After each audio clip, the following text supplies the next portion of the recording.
नमस्कार दोस्तों, मैं डॉक्टर हीरा सिंह बिष्ट। बहुत ही महत्वपूर्ण विषय पर अपनी बात रखने के लिए आपके सामने इस मंच पर आया हूँ। तो सबसे पहले मैं उत्तराखंड सरकार और माननीय मुख्यमंत्री उत्तराखंड श्री पुष्कर सिंह धामी जी का अपने हृदय से आभार और धन्यवाद व्यक्त करना चाहता हूँ कि उन्होंने विद्यार्थियों को अपनी बात रखने और उनके विचार, उनके सुझाव सरकार तक पहुँचाने के लिए मुख्यमंत्री युवा विद्यार्थी मंथन जैसे सार्थक कार्यक्रम की पहल की। तो दोस्तों, ये पहल इसलिए भी महत्वपूर्ण है क्योंकि इसमें विद्यार्थियों को केवल सुनने का ही अवसर नहीं दिया गया, बल्कि उनको अपने विचार, अपनी शिक्षा, अपने भविष्य और विद्यालय व्यवस्था से जुड़े जो भी उनकी राय थी, उनको वो राय रखने के अवसर प्रदान किए गए। और इसी संवाद में कक्षा 12 और 11 के छात्रों ने स्पोर्ट्स के बारे में अपनी राय रखी। बहुत ही महत्वपूर्ण उन्होंने सुझाव दिए और उन्होंने ये कहा कि हम केवल किताबी ज्ञान तक, यानी सिर्फ किताबें ही नहीं पढ़ना चाहते, हम खेलों के द्वारा उनको सीखना चाहते हैं। कम से कम हमारे हफ्ते में 4 दिन एक पीरियड गेम्स के हों, कम से कम 4 दिन। तो एक फिजिकल एजुकेशन प्रोफेशनल के नाते मेरे हिसाब से ये केवल एक मांग ही नहीं थी, इसके पीछे जो विद्यार्थी थे उनकी बहुत बड़ी एक आवश्यकता मुझे दिखी उसमें, कि बच्चे केवल किताबें और कक्षा की शिक्षा नहीं, बल्कि उसके साथ वो एक स्वस्थ और सक्रिय जीवन की शिक्षा भी लेना चाहते हैं।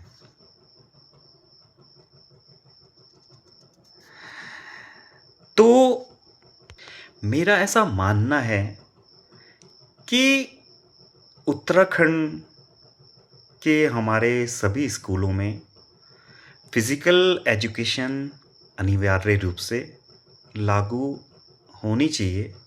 उसे हमें पाठ्यक्रम में शामिल करना चाहिए। और फिजिकल एजुकेशन सिर्फ केवल एक स्पोर्ट्स पीरियड, गेम्स पीरियड या खाली पीरियड में खेलने तक ही सीमित नहीं रहना चाहिए। और ये ऐसा है भी नहीं कि हम अगर फिजिकल एजुकेशन को सिर्फ एक स्पोर्ट्स पीरियड समझें, सिर्फ एक गेम्स पीरियड समझें और ऐसा समझें कि ये खाली पीरियड में सिर्फ बच्चों के खेलने का पीरियड है, तो ऐसा बिल्कुल भी नहीं है। फिजिकल एजुकेशन एक व्यवस्थित एजुकेशनल प्रोसेस है जो विद्यार्थियों के ओवरऑल डेवलपमेंट में बहुत ही सहायता करती है, चाहे उनके फिजिकल डेवलपमेंट हो, चाहे उनका मेंटल डेवलपमेंट हो, चाहे उनका सोशल डेवलपमेंट हो और चाहे उनका इमोशनल डेवलपमेंट हो। आज जिस तरह बच्चों की जीवन शैली, जो लाइफस्टाइल है, इतनी तेजी से बदल रही है कि लंबे समय तक उनके ऊपर पढ़ाई का इतना प्रेशर कि बच्चे लंबे समय तक बैठकर पढ़ते हैं। एक ट्यूशन गए, ट्यूशन से दूसरे ट्यूशन, और लगभग मोस्टली समय वो अपना इसी चीज़ पर गुजार देते हैं,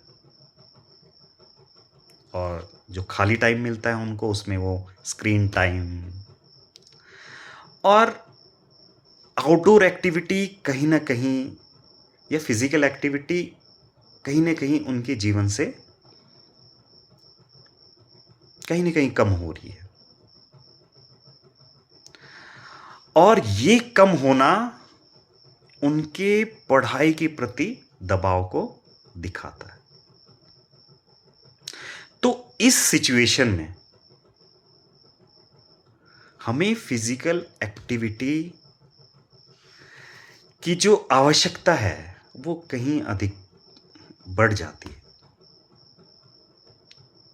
अब बात करते हैं हम फिज़िकल एजुकेशन बच्चे के लिए क्यों ज़रूरी है? ये फिज़िकल एजुकेशन है क्या? तो जो फिज़िकल एजुकेशन वो बच्चे के हर पहलू पर काम करती है। चाहे वो फिज़िकल फ़िटनेस की अगर हम बात करें, तो किस तरह बच्चे की स्ट्रेंथ ट्रेनिंग हो गया, उसके एंड्योरेंस से लेकर, उसके कोऑर्डिनेशन से लेकर ये सब बताती है। मेंटल वेल-बीइंग की अगर हम बात करें, तो ये कंसंट्रेशन, स्ट्रेस मैनेजमेंट और इमोशनल बैलेंस में बच्चों की मदद करती है। अगर हम सोशल डेवलपमेंट की बात करें, तो जब हम खेलते हैं तो एक टीम वर्क में हम खेलते हैं, एक दूसरे को कोऑपरेट करते हैं, क्योंकि बिना कोऑपरेशन के तो जीत ही नहीं जाते। तो कोऑपरेशन की भावना होगी, एक दूसरे से कम्युनिकेशन हम करते हैं, एक दूसरे के प्रति रिस्पेक्ट होती है। अगर हम डिसिप्लिन की बात करें, तो हम लगातार मतलब एक सक्सेसफुल जो एथलीट होता है, प्लेयर होता है, वो बहुत ही डिसिप्लिन्ड होता है, बहुत ही टाइम पर जो है अपनी सारी चीज़ें, अपनी चाहे प्रैक्टिस हो, चाहे पंक्चुअलिटी हो, और अपने टारगेट के प्रति वो बहुत ही फ़ोकस्ड रहता है।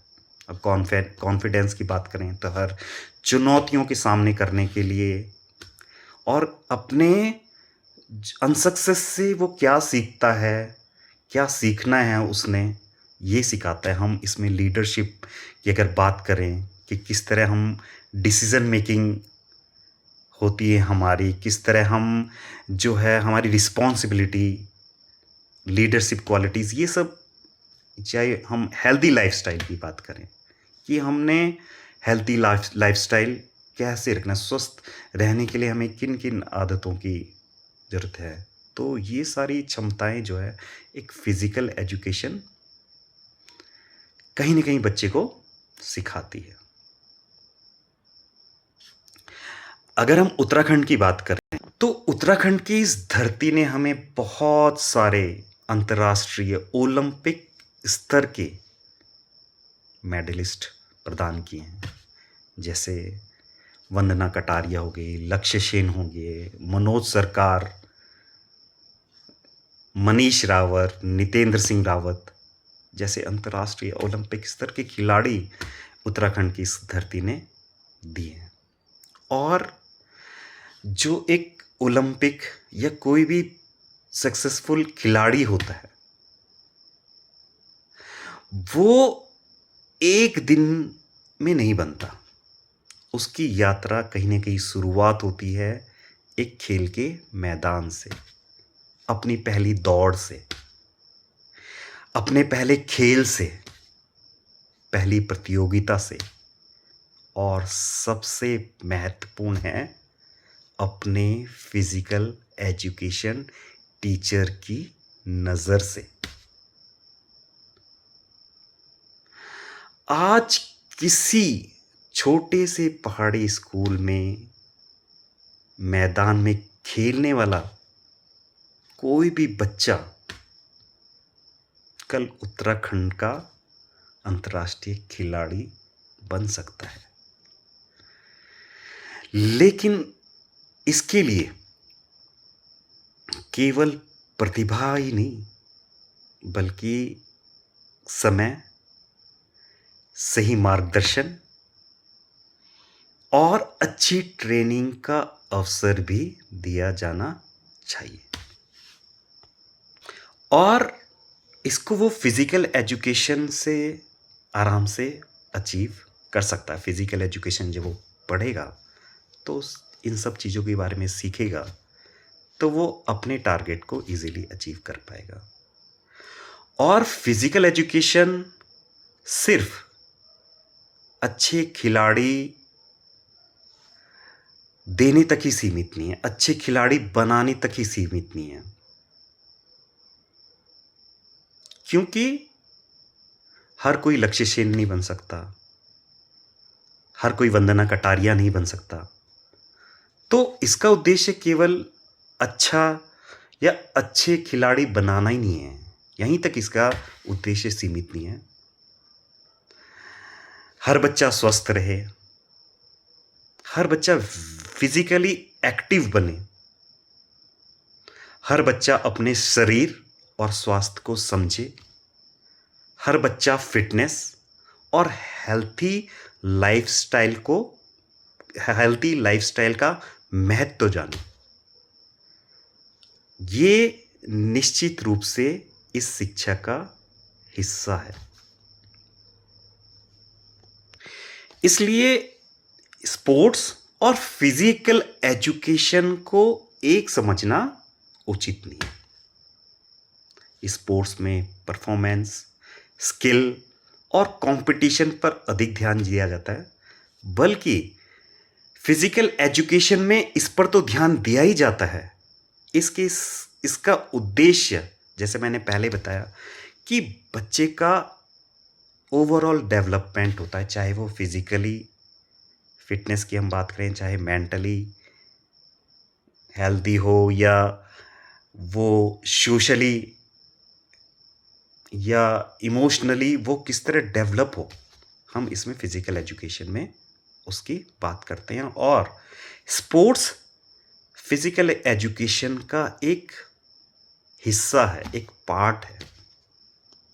और बच्चों ने खेलने की बात की, हफ्ते में 4 दिन खेलने की बात की, तो मेरा ऐसा मानना है कि बच्चों के साथ-साथ हर टीचर को, हर एक एम्प्लॉय को जो इस स्कूल में है, उसको भी ज़रूरत है खेल के सेशन की, चाहे योगा के रूप में हो, चाहे एक्टिव पार्टिसिपेशन किसी भी खेल में अगर वो कर सकता है, या अपने हेल्थ को समझने की। ना सिर्फ विद्यार्थियों को ज़रूरत है, मुझे ऐसा लगता है कि टीचर्स को भी जो है आधा घंटा कम से कम अपने स्कूल में फिज़िकल एक्टिविटी में गुजारना चाहिए। और उसके लिए फिज़िकल एजुकेशन का होना एक स्कूल में बहुत ज़्यादा ज़रूरी है। और हम एक अच्छी शिक्षा व्यवस्था तभी बना पाएँगे जब हर बच्चा स्वस्थ हो और हर बच्चा स्वस्थ के साथ-साथ सक्रिय बने, और जो प्रतिभाशाली बच्चे हैं, उनको अंतर्राष्ट्रीय स्तर तक पहुँचने का अवसर मिले। शिक्षा का उद्देश्य केवल अच्छे अंक लाने तक ही सीमित नहीं है। अगर हम एजुकेशन की बात करें, तो हम बच्चों के अच्छे अंक तो चाहते हैं, एक अच्छा करियर चाहते हैं। वो कॉम्पिटिशन में सक्सेस मिले उसको, उसको हर प्रतियोगिता जो परीक्षा होती हैं, प्रतियोगी परीक्षा होती हैं, उसमें सफलता मिले, ये सब चाहते हैं। लेकिन उसके साथ-साथ हमें ये सुनिश्चित करना होगा कि हमारा बच्चा स्वस्थ रहे, वो उसके अंदर आत्मविश्वास हो, अनुशासन हो, और अपना जो है उसकी जो जीवन शैली हो, वो सकारात्मक सकारात्मक हो। क्योंकि एक जो स्वस्थ विद्यार्थी होता है, वो बेहतर तरीके से चीज़ें सीखता है। एक फिजिकली एक्टिव कोई भी व्यक्ति होता है, वो जीवन के चैलेंजेस को बेहतर तरीके से उसका सामना करता है और स्वस्थ और सक्रिय युवा ही मजबूत उत्तराखंड का निर्माण कर सकता है। मैं एक बार फिर उत्तराखंड सरकार और अपने यशस्वी माननीय मुख्यमंत्री श्री पुष्कर सिंह धामी सर का एक बार फिर से धन्यवाद करता हूं कि उन्होंने मुख्यमंत्री युवा विद्यार्थी मंथन जैसे कार्यक्रम के माध्यम से बच्चों को अपनी बात रखने का अवसर दिया। विद्यार्थियों द्वारा अधिक से अधिक खेल का जो समय मांगा गया, वो एक महत्वपूर्ण और सकारात्मक संकेत है। लेकिन अब आवश्यकता है कि बच्चों की जो आवाज़ बच्चों की है खेलों के प्रति, उनको एक अनिवार्य और व्यवस्थित तरीके से फिज़िकल एजुकेशन अगर लागू होता है तो ये बहुत अच्छा रहेगा। अगर विद्यालयों में फिज़िकल एजुकेशन लागू होता है, क्योंकि हर बच्चा अंतर्राष्ट्रीय खिलाड़ी बन भी नहीं सकता और हर कोई अंतर्राष्ट्रीय खिलाड़ी हो सकता है ना बनना चाहे, लेकिन वो एक्टिव अपना लाइफस्टाइल रखे, हर बच्चा स्वस्थ रहे, हर बच्चा फिजिकली एजुकेटेड बने, ये ज़रूरी है। और हो सकता है कि पहाड़ के किसी मैदान पर दौड़ रहा कोई बच्चा कल के दिन लक्ष्य सेन बन जाए, वंदना कटारिया बन जाए या मनोज सरकार जैसे महान खिलाड़ी बन जाएं, जो उत्तराखंड को गौरवान्वित करें। और इसे पहचानने के लिए फिजिकल एजुकेशन की ज़रूरत है, ताकि उसको आगे बढ़ने के अवसर मिले। और इसके लिए बच्चे को एक पहाड़ के मैदान के दौड़ते हुए बच्चे को अंतर्राष्ट्रीय जो मैदान होता है वहाँ तक के दौड़ के सफ़र के लिए एक मजबूत स्पोर्ट्स सिस्टम चाहिए। इसीलिए मुझे ऐसा लगता है कि ये फिज़िकल एजुकेशन के थ्रू आसानी से हो सकता है। और फिज़िकल एजुकेशन कोई लग्ज़री नहीं है, फिज़िकल एजुकेशन कोई फ्री पीरियड नहीं है। फिज़िकल एजुकेशन केवल फ्री पीरियड में खेलना नहीं है। फिज़िकल एजुकेशन स्वस्थ, सक्रिय और सशक्त उत्तराखंड बनाने में बहुत बड़ी नींव है। तो इसी आशय के साथ कि एक दिन हम उत्तराखंड के स्कूलों में जल्द से जल्द फिज़िकल एजुकेशन पढ़ेंगे और उसका पूरा फ़ायदा उठाएंगे। तो इसी के साथ मैं फिर से धन्यवाद करता हूँ माननीय मुख्यमंत्री जी का, जय उत्तराखंड।